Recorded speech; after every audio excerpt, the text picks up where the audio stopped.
Good morning. Today we're going to be learning about Bitmoji Classrooms. These are one of the latest trends that have come out during the distance learning time, and they are a fun and interesting way of sharing content with your children during distance learning. And they are really simple to make. So I'm going to show you today how to make them, what and a good example perhaps looks like, and you can then go away and give it a go yourself. So this is my Bitmoji Classroom. You can see I've got some of the features that I would ordinarily have in my classroom, such as a computer and a clock and posters and books and a whiteboard and a picture of myself, which is from the Bitmoji extension, and a plant as well. So this is the kind of thing that we're aiming to achieve. And within this, we've got some links that we can click on. So if I go to the computer, I can see that Century is on the screen, and if I click on that, I've got a link that takes me to Century. And if I go to the bookshelf and see Roald Dahl, click on that, and there's a link to a read aloud of chapter 1 and 2. If I click on my face as well, there is a video of myself that you can share, perhaps a good morning briefing or something like that. And you can put as many of these links in as you want, and you can write on the whiteboard, you can add your own features into your Bitmoji Classroom. So they are really cool, really personalised, and really simple to make. So I'm going to show you how to go and do that. So I'm going to switch to a blank slide, and we're going to use the insert image feature and search the web. I'm going to search for wall and floor. And you can see there's some examples of wall and floor backgrounds that you could use. Let's have a look at this one. I'm just going to click and drag it over into my space. And what you might need to do is to resize it to fill up the whole page. So I'm just going to drag that out.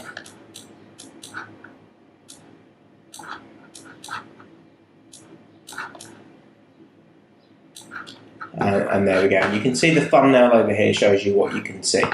Now it is quite a good idea, it's good practice to actually crop that image now, just so it helps you without having to rely on the thumbnail with image placement. So I'm going to click on crop image.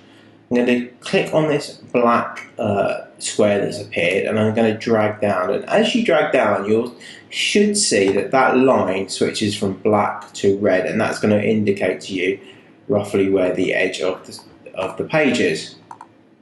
Now mine's not doing that for some reason, but never mind, so I'm going to let it go. And here we go, I'm going to go back into crop, and I can see the edge of the page is about here. And there we go, so that just helps me a little bit with identifying the boundaries of my image. So there's my floor and my background. If you perhaps wanted to maybe move the floor down a little bit, we don't need quite as much floor showing. I'm just going to crop that back up, and there's that red line I was talking about. Okay, now I'm going to go and search for whiteboard, and you see lots come up. There's all sorts of different ones you can choose, and again just drag it over into your space, and you can resize that accordingly. Simple. I can add things like plants. Now a good tip is to type in transparent, and you've got some different options here that you can look for, and then just drag them over into that space. It doesn't all have to be on screen, so there we go, I've got a plant there. And if you want to flip orientation, you can do. An easy way of doing that is just to drag it across, and there's my plant. For this classroom, I'm going to go with a bit more of a modern approach. I'm going to go for a sofa rather than a desk. I'm going to search for a sofa.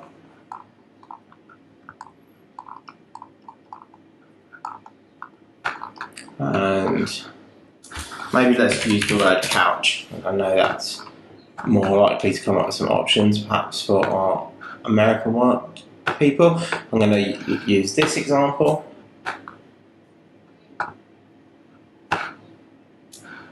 And again, I'm just resizing it down to an appropriate size there. Okay, you can then use the text tools. You can write on the whiteboard. So you can perhaps put today's date. And using the fonts, you can find a nice handwriting style font. Caveat is a good example. And you can obviously change the size and the colours of those as you know how to do in Google Slides. You can add all sorts of things. Okay, so I'm going to now go and find a clock. And let's make sure we use the word transparent. And let's drag that into the space.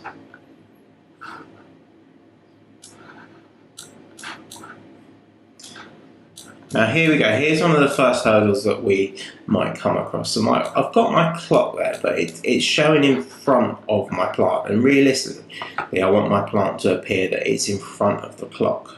So what I'm going to do is I'm going to click on the plant, I'm going to right click, and I'm going to go Order, Bring to Front.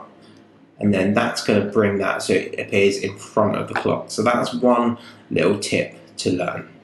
Right, let's go and now look at the Bitmoji. So I've installed the Bitmoji extension, and up here I've got the Bitmoji icon, and that's going to give me some different examples of Bitmojis that I can include in here. So I'm going to put sit, and I can see that I've got some sitting down ones here, so I'm going to drag that in. And I'm going to change the orientation like I just showed you. And I'm going to place that so I appear like I'm on the sofa. And there we go.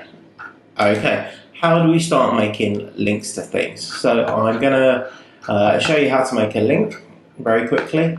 What you can do is click on any object, click up here on the insert link, and then paste a link. And now you can paste it to a video from YouTube, a video on your Google Drive, all sorts of different things you can do. You can paste links to websites if you want children to go and access a website. So I'm just going to flip over to my WeVideo folder, and I'm going to click on Get Shareable Link. And I'm going to turn the link sharing on. Okay, that's an important thing. I want to make sure that anyone can access that. So it's not going to be something that I keep getting requests for access permissions. And then I'm just going to paste that link in and click apply. And now you see that if I click on that, I can then open up that image. And you can do much the same for any object. You can have a bookshelf with different books that you want the children to read. You can introduce a desk with a computer. You can make some of the text linked to things. You can have different, you can have like a visual timetable on the wall if you want.